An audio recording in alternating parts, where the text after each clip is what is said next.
का करम है।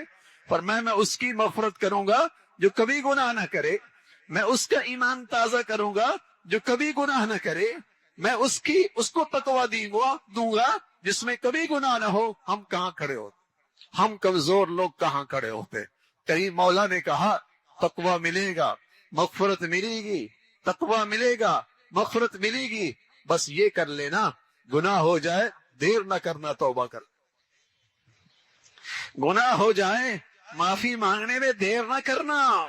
इसलिए कि फिर ये जहर सिरायत कर जाता है, फिर ये जहर सिरायत कर जाता है, फिर तुम अल्लाह के घरों के काबिल नहीं रहते, फिर ये जहर सिरायत कर जाता है, फिर तुम अल्लाह के दर के काबिल नहीं रहते, तुम फिर अल्लाह के घरों के काबिल नहीं रहते, फिर कुरान की तिलावत के तुम काबिल नहीं रहते, फिर अल्लाह के सामने सजदों के काबिल। तुम्हारा ये जहर तुम्हारे अंदर सिरायत कर जाता है, फिर तुम्हारे पांव नहीं खड़े होते, तुम्हारे पांव में जंजीरें आ जाती हैं, तुम जकड़े जाते हो शैतान की जंजीरों में, उठना भी चाहते हो अल्लाह की बंदगी में, नहीं उठ पाते।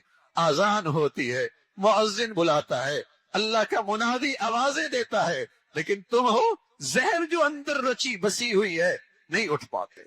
जानते हो फरीजा है, जानते हो उस मौला का हुक्म है, जानते हो इस्लाम का सबसे बड़ा फरीजा है, आवाज भी कानों में है, लेकिन तुम्हारे पांव शैतानी जंजीरों में जकड़ गए, गुनाहों का जहर सिरायत कर गया, नहीं उठ पाते, नहीं उठ पाते। तो फरमाया तौबा हो गई, मफरत मिल गई, तकवे का नूर मिल गया, ईमान की ताजगी हो गई। निशानी क्या है? निशानी यह है मेरे अजीजों, अब गुनाहों पे इसरार नहीं।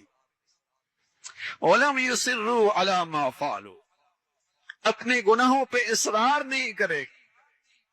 इधर गलती हुई, इधर निदामत हुई, इधर गलती हुई, इधर निदामत हुई। अल्लाह इस बंदे ने तौबा तोड़ दी, फिर गुनाह कर लिया, लमियत फिर तौबा तोड़ दी, फिर गुनाह कर लिया, लमियत ने फिर गुनाह कर लिया, फिर तौबा कर ली।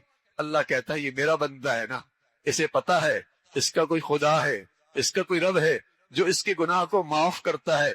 जब तक ये तौबा करना नहीं छोड़ेगा, मैं भी माफ करना नहीं छोड़ूं।